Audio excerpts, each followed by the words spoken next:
Okay, so when we talk about the history of astronomy, we often hear about the same familiar names.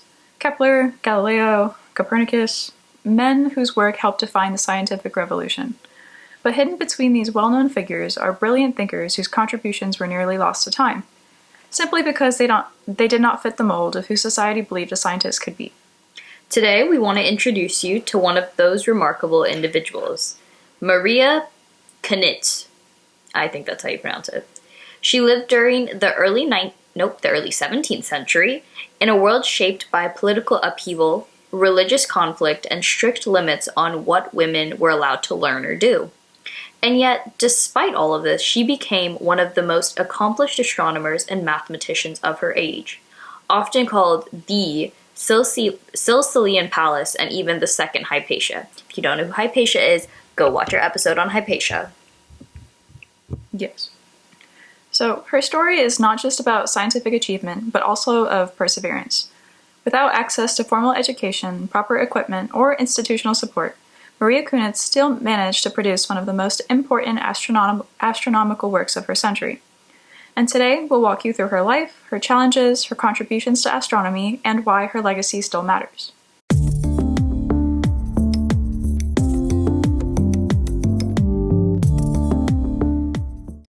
Maria Cunitz? Whichever you prefer. Cunitz. I'm not sure. Her date of birth isn't actually known, but we do know she was born between the years of 1604 and 1610. There are no known records of her birth, or of baptizing, or of anything of that sort. Her parents were Maria Schultz and Henry Cunitz. They weren't very creative in naming their child. Henrik. Oh, I suppose neither was your mother. I just realized that they did the same thing. I feel like I'm insulted now. I'm so sorry. But Maria Jr. was the eldest daughter, but we're not sure how many siblings she actually had. We think she was born in Schwedenich? Is she German? It's somewhere in Poland. Oh, okay. Since her father was a medical doctor there. We do know for a fact that she grew up in a town on the river Bystrytskia. Bystrytskia. Okay. All right. The town of Schwitzenitz. Schweidenitz? Schwindika? It's in southwest Poland. Just put the spelling over here on the YouTube. The funny fact is I went to Poland too. Well, I guess that didn't mean you learned the language. It didn't. Well, so during this time period, there was no possibility of any sort of advanced education for women, and they were obviously not allowed at any formal educational institutions either. So if you were a woman in this time who was interested in learning something that wasn't considered acceptable, which wasn't much, you had to find a man that would be willing to teach you. So luckily, Maria's father, Henrik, thought that an education was valuable, even for his daughter. We're not exactly sure what he was able to teach her and what she learned from others, but we do know that she learned and was fluent in 7 languages, Hebrew, Greek, Latin, German, Polish, Italian, and French, and spoke several others. Who is she speaking to in these 7 languages? I guess her dad, and I don't know. That's a lot of languages. Yeah. She was also skilled in painting, music, and poetry, so these subjects were still considered suitable for a woman, though. Even though those skills are remarkable in and of themselves, what is more notable for the time is that she learned mathematics, medicine, and history. It was believed that her husband, Elias von Leuven, who was a medical doctor in Pitschid, helped her learn these subjects. I'm so sorry to our Polish listeners. I know there's at least one of you. Yeah. So speaking of her husband, they got married in 1630, and I'm not sure how or when they met, but they got married, and there are records of observations of Venus made by both of them in December of 1627 and Jupiter in 1628. So it seems like they both were into astronomy, and they were like, "Hey babes, you want to go look at Venus?" We're kind of romantic. Well, so Elias was incredibly encouraging of his wife's interest in astronomy and supported her as best as he could, which is incredibly rare for the time. So while Maria had more than enough interest and enthusiasm for the subject, she had very little chance to excel as an observational astronomer because of a lack of astronomical equipment. Astronomical? Yeah, thank you. I don't know why I was tripping up over that. But yes, so lack of equipment, lack of funding, and the fact that she was a woman and couldn't just walk into an educational institute and see if she could borrow a telescope or anything. So, however, she simply found another way to contribute to the field of astronomy. She decided that she would use the mathematical skills that she had learned throughout her life and apply that to astronomy instead. So, unfortunately, this was going on during a time of conflict. The 30 Years' War lasted from 1616 to 1648. That bothers me because it's not actually It's 30 not like a years. perfect, yeah.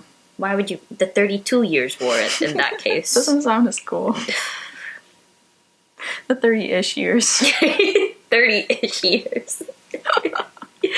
But that was going on. And Maria lived through the entirety of this war, and because of said war, it was even harder for her to focus on astronomy because she was often a refugee seeking shelter in different parts of Poland. The 30 Years' War, the 30-ish years war, was caused by a combination of religious and political conflicts that mostly stem from tensions between the Catholics and the Protestants within the Holy Roman Empire. The underlying cause was the church's property after... Yes, they wanted... It was over property. The church wanted property, there was Reformation, and they were like, give it to me, and other people were like, no. But throughout Europe, it was pretty common for Catholic bishops and monasteries to own land. So, bishops often had political power, just like secular princes, like dukes and counts and all of that. So this property amounted to a very large percentage of the Holy Roman Empire. It was something up to a third. However, during the Reformation period, there were quite a few German princes who ended up switching to Protestantism? Thank you. Yeah. So you can pronounce the Polish and I gotta pronounce the English? That is how that works. Yes. There are often they often confiscated the church's land in their territory by converting. So the church was technically you stole it from me because you were no longer Catholic. Oh. From my understanding, yeah. Huh. And also I think the other parts of Europe would be like, oh my goodness, land? Thank you. But so regardless, the emperor didn't manage to stop this when it happened, the Catholic emperor. But so from then on, the empire and the Catholic Church were basically just scheming for ways to get it back. See. They were just keeping an eye out for any opportunities that they could get. So the 30-Year War wasn't the first war to be caused by this situation, this one in particular. There were often many other wars. However, they were a lot smaller, very local, and they didn't fix the overall situation. It might be between two neighbors and they're stabbing some guy and they're like, ugh. But that doesn't fix the whole area. Regardless, so many people were beginning to realize that a very big war was coming very soon. People fighting over Orthodox Russian, Protestantism, Lutheran, Catholicism, all of that always confused me. Because aren't all of them just Christianity? They're just different versions of Christianity, but they're all Christianity. I feel they still all believe in the same God. I think there's differences, and I think by stating that we would probably anger many people. I also do not know enough about the differences to speak on it at all. That's the thing, something I remember being young. I think it's because for Hinduism, there isn't different versions of Hinduism. It's right. All Hinduism, even if people believe different things. So within right. Hinduism, some people believe that each of the gods are their own individual gods. Some of the people believe that one god is all... It's one god that has imbued his essence into multiple different things. And so I remember as a kid when I was learning about all the different religions, specifically in 6th or 8th grade in middle school, I was always really confused because I was yeah, why are we fighting over ideas? Ooh, Um, that's like half a history. yeah. Yeah, I'm not really sure. It confused me too growing up, but I don't know. I know people have their own beliefs, I and kind they have their own reasons. of wish I took like a world religion class at some point. Hmm. Maybe we should do like a deep dive one day. I definitely like came up with a scheme that was like, why do we have hundreds of people fight wars? Why don't you just send one representative from each country and let them fight? We're gonna kind of talk about war ethics in 30-year war specifically. That would be interesting though. Right? Like just make it a duel. Like a representative country duel. Oh dear. He's streaming that more than like boxing matches and like wrestling and stuff. It's like imagine the entire fate of your country Oh gosh, I feel resides on you. there would be so many arguments about like the specifications of the fighter. Like, what type of fight is it? Is it whoever you want to send? Is it a fist fight? Is it like a boxing match? Like, this could be a very long. You know? Complicated. Why do Who would countries you send? Dwayne the Rock Johnson. No, he just got off his steroids. He just got skinny. I mean, like, it depends. Like, what type of like war are we talking about? Because you can do like mind wars. Like, just like put two people down and like make them take like an IQ test. Make them play chess. Yes, exactly. Why can't we solve wars with playing chess? That'd be so much more peaceful. It's like the Queen's Gambit, but like instead of the prize being money, it's like world peace. It's like, I will take your whole country if I win this chess match. That's horrifying. Okay, would you rather like thousands of people die? No, I take the chess match. Exactly. I think my idea has merit. I think I could patent something here. Hey, maybe we shouldn't publish this. You better get to publishing. Anyways, back to Maria. I suppose back to the war, but not this war.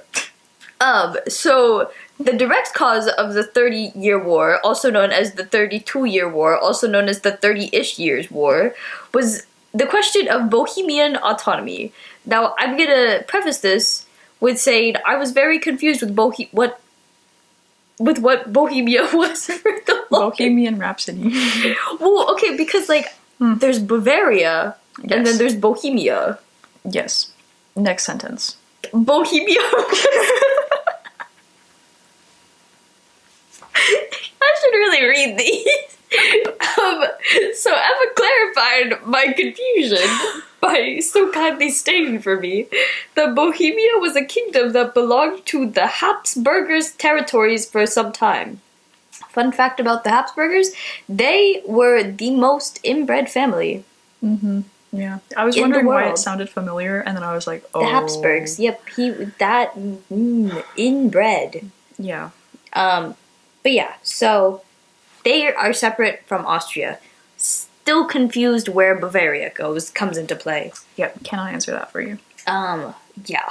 But what is like the boho style, bohemian style? Because that's not Austrian. That's gotta probably do with something totally different, like cultural appropriation. We don't even need to. Anywho, in 1609, two of the Habsburgers were trying to gain/keep Bohemia. And it was pretty much the same deal with the Bohemian leaders. They would gain certain privileges, such as the right to elect their king in the future, the freedom of confession, and the assurance that they could keep their former church's land. So now we're skipping to 1618. One of the Habsburger is dead. The other Habsburger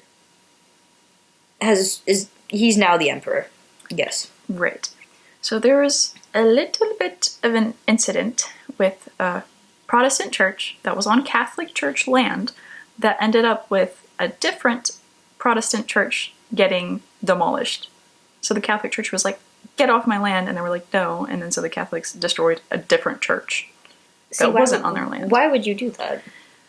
I don't know. But so, of course, this made the Bohemian leaders very angry because it, in their eyes, violated the idea of keeping like the former church land.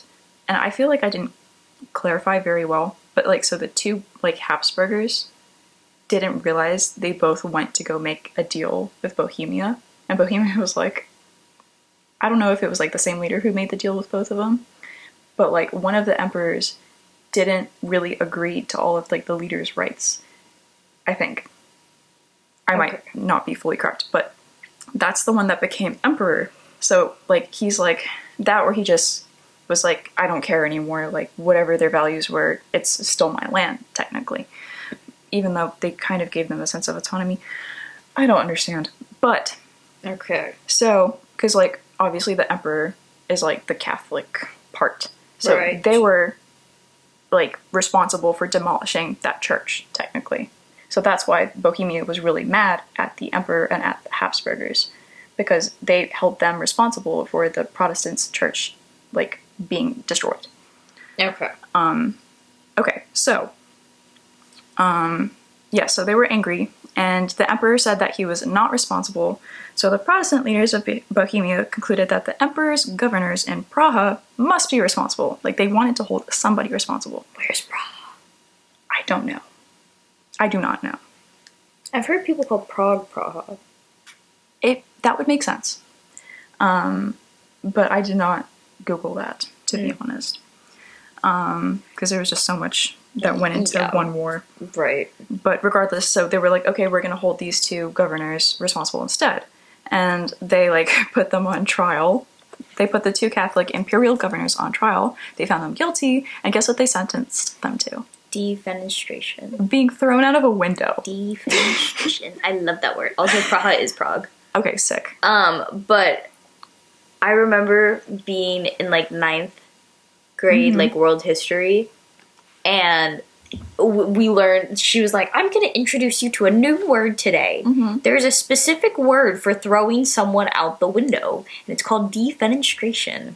That's nice. So they did that often. Yes. To get it coined. Oh, yes. That was one of their favorite, like, ways to punish someone, was to just throw them out a window. That's so crazy. Which, I'm wondering if it's like a glass window. Like, do they break the window every time? Or is it just like a hole in the wall? Yeah. I don't know, but I would assume a hole to save, like, supplies at the Right. time. And, like, it's not like these were very tall windows, because this is back in the 1600s. They didn't really build tall things back then. Exactly. So they're not dying. And to your point, these governors survived and fled.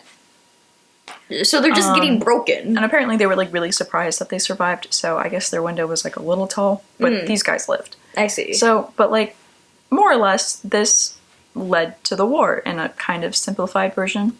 So before Bohemia even threw the Catholic governors out of a window, the Habsburg had already decided to fight the war. So there were a few diplomatic attempts to solve the conflict, but they didn't work out for several reasons. One of those being revolved around how wars were fought at the time. Soldiers that were used were mostly mercenary armies bought by wealthy people. I'm pretty sure the Medicis, the richest Italian family in Italy, in history. But like there was like said that like at one point like they controlled the king of France because they controlled the money going into France because they had so much money, so much power, and more people were loyal to them because they had a mercenary army. Right. But the rulers who hired them didn't have enough money to pay them, aka like France did. Right. And so they would be paid with like promises. It's like an IOU. Like, it's not, like, actually getting paid. Like, the Medicis would actually pay them. That's why it worked. But then a lot of rulers didn't have, like, actually loyal armies. Right. Because they're like, oh, I'll pay you when we win the war. But that's like lawyers when they're like, you only pay me if we, like, settle or if we win or whatever. Right. But if they don't win, they don't get paid. Yeah. So if you don't win the war, you don't get paid. And even if you do win the war, you still might not get paid. Yeah. And so they thought that, like, let the war, feed the war, they would loot, they'd extort. What is expropriation? They just, like, steal land. I just spelled that really, really poorly. Oh, okay. Yeah. But, yeah, so you have to actually win the war in order for the war to pay for itself. Otherwise, you're just destroying the land that you're trying to win. AKA, that didn't work. Right. And, like, the biggest issue here is that, like, everyone wanted to get paid. So the diplomatic, attempts would fail because it's like, dog, like, if we settle, I'm not getting paid. Mm-hmm. But what made it worse is that when, like, one side was really, really, really about to lose, another power would, like, join to help the losing side for whatever reason that they had. But the allies that joined were also paid with the same thing, the promise of being paid after the war. And it just went on and on and on and made it worse. And, like, sometimes one side would flip to the other side, like you were saying, just to be like, who made a better IOU card? Okay, so now that we've deep dived on the war, enough with the war, let's get back to Maria, finally. I love war. That's not a good thing. That's not a good thing. So the armies that caused the damage, they caused damage by fighting each other and by plundering towns and farms as they tried to find food and, like, other supplies. So Maria and Elias fled to avoid destruction and took refuge in the village of Lubnis in the estate of Cistercia, Convent of Oloblok. I'm so sorry, but in the south of Kalisis. That unfortunately doesn't mean much to us, but it's somewhere in Poland, basically. So it was here that Maria was able to do the bulk of the work that led to her publishing Urania Propitia in 1650. So we need a little bit more information to understand what exactly she was working on. In 1609, German astronomer Johannes Kepler published Astronomia Nova, which set the foundation for the revolution that would become known as Keplerian astronomy. Okay, so very few astronomers actually accepted Kepler's three laws, which were: planets move in elliptical orbits with the sun at the center, a line from the sun to a planet sweeps out equal areas in equal amount of time, meaning that a planet moves faster when it's closer to the sun. That was really confusing. Planet close to sun. And then the square of the planet's orbital period is proportional to the cube of its average distance from the sun. Wow, Kepler was really on something. Yeah. If sun at center, planets go around the sun. Law number 1. Law number 2, close to the sun. Whee! Law number 3, we are far away from the sun. We go very slow, and our years are very long.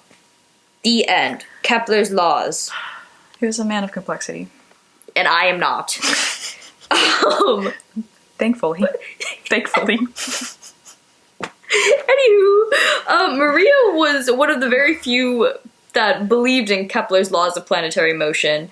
And at that time, not even Galileo thought Kepler was right. He was like, you really on something. Like, what do you take? I want to be taking that. And then he did take that. And then he saw the stars. Yeah. Anyway, so, like, what does this have to do with Maria and her work? Well, so again, Maria was interested in Kepler's 1627 Rudolphine tables, which is a big old catalog of stars and planetary tables with very complex directions for calculating planetary positions. So it's like a Google map for planet. So Maria looked at it and believed that these calculations did not need to be so complicated. Fair enough. She also was not a woman of unnecessary complexity. It was well known that Kepler's complicated tables were filled with numerous errors. So many errors. So she set out to simplify and correct as many of Kepler's calculations as possible. She found ways to remove several logarithms. Apparently he really enjoyed logarithms, to the point where he did not need to put those in there, and then he would put like 4 of them just to be like, cute. I don't know. Maybe he really believed he needed them, but she was like, this is silly. So basically, she made the tables so much easier to use and understand. She finished her first and second set of tables in 1643 and the third in 1645. I'm not gonna lie, he kind of sounds like when I would like try to do math and I was like really bad at it. Mm-hmm. And I'm like, what really is math anyway? I'm just making this up. I'm just writing it on paper. Math can be whatever I want it to be. If I say log 1 equals 4, then log 1 equals 4. And if I write it on paper, who's gonna correct the teacher? That's who. But, Should have taken that red pen out, like, oh. but I would write it anyway. Like, low-key, sometimes I'd, like, get away with it. And, like, it looked enough like what it was supposed to look like that, like, sometimes I would just get away with it. And that is why I did poorly. Like, I didn't know how to do math, but I did just well enough that they kept making me take, like, the next highest class. And I kept doing badly and not knowing how to do math. And then I got to college math and I really got. Oh, yeah. I made. Ooh, I hope. Medical school admissions, if you hear this, know that I've evolved. But on my Calc 2 final, I definitely got a 30.3. I passed the class. Did pass. You did pass. And the worst part is, I did actually genuinely study for that. That wasn't me just, like, giving up. That was me actually trying. College math is hard. College math is very hard. Anyways, all that's to say is, math is real, even if I don't want it to be. So in 1648, Maria and Mr. Maria returned to their home in Pishtin, and then Mrs. Maria resumed correspondence with other leading astronomers and mathematicians. Although technically it was both Maria and her husband corresponding with them, because, like, she couldn't just, like, send letters, because she was a woman. Ew. So Elias put his names on the letters, and then it was just, like, her writing the letters, but he just, like, signed everything. And then in 1650, Maria published her Urania Propitia. It's more simpler than Kepler's tables, and Maria was able to fix several of the errors. However, she did accidentally introduce a couple of new errors and neglected some small terms in the formula she used. She was just doing girl math. It's fine. Yeah, I mean, she didn't make it, like, worse, to be fair. Like, yeah. It was already error-ridden. But anyway, so this book was dedicated to Emperor Ferdinand III. I don't know why. Interesting. Not her husband? No. But he's honestly super cool because he put, like, a preface in there, and he wrote it, and it stated that the work in this book was 100% his wife's work, not his own in the slightest. To quote him in, like, early 17th century English, he added this part to the end of his note. Lest anyone falsely think the work perhaps not of a woman, pretending to be of a woman, and only thrust upon the world under the name of a woman. Okay, now you gotta say it with a Polish accent. No. So he was pretty cool. Pretty great husband. Best we might have seen so far in our little series here.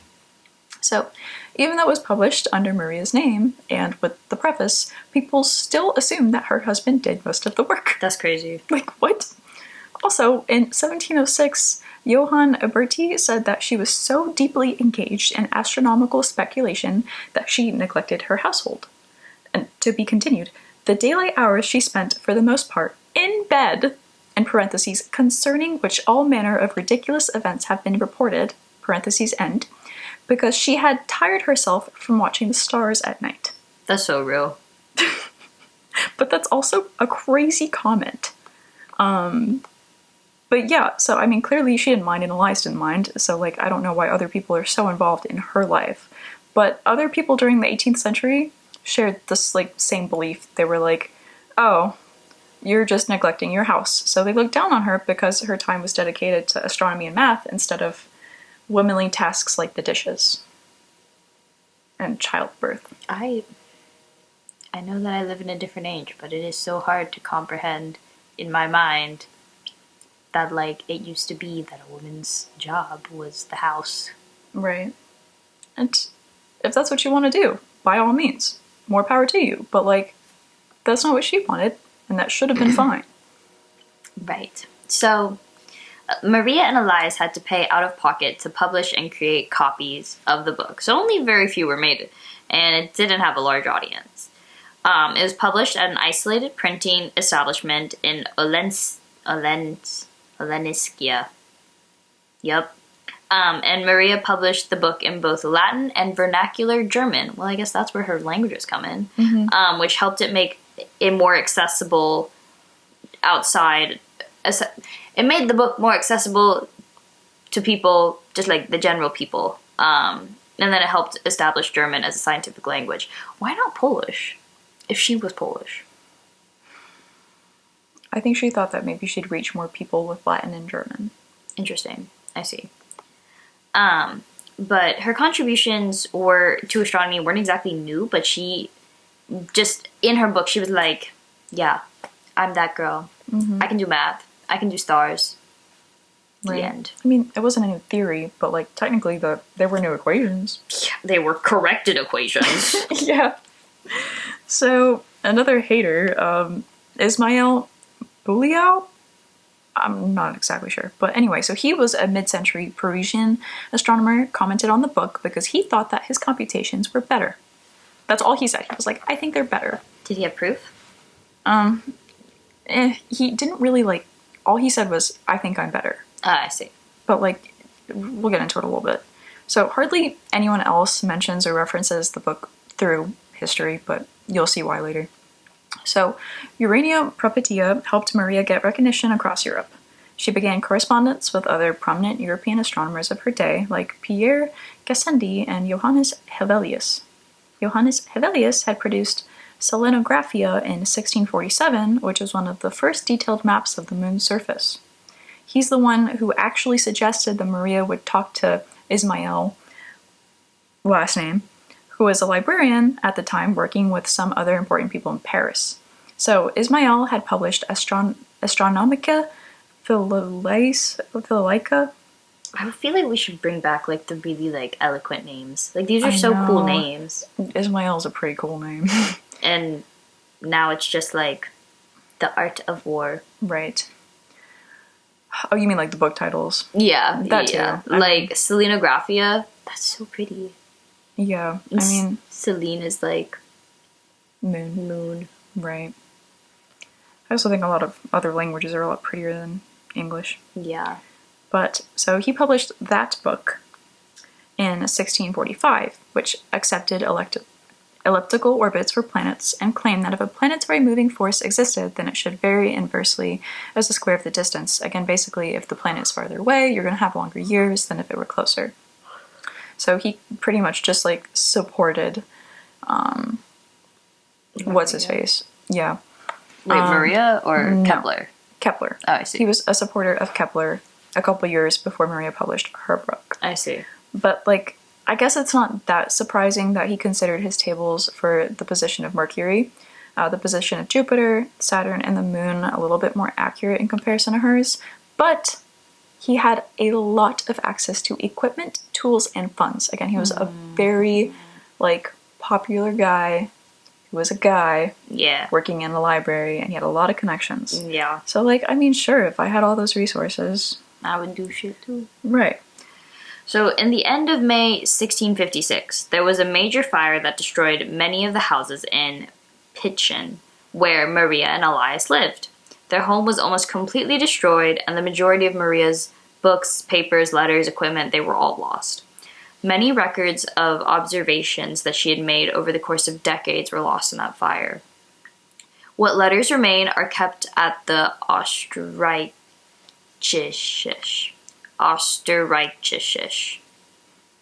Oh, there's more. Österreichische National Bibliothek. I'm assuming it's a library in Vienna. Yes. Yeah. But there are only a few copies of Urania Propetia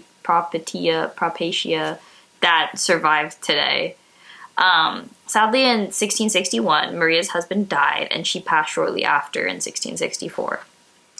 So, the city of Swinica, where she grew up, has put up a monument to Maria in the form of an iron bench with a bronze sculpture of Maria sitting on it, although we don't have any idea of what she actually looked like.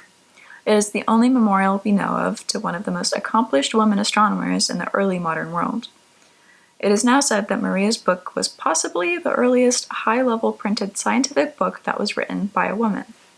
So Maria is acclaimed as the most learned woman in history of her time since the Neoplatonist philosopher Hypatia of Alexandria, and she's often referred to as the second Hypatia.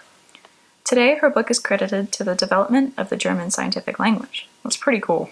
Yeah.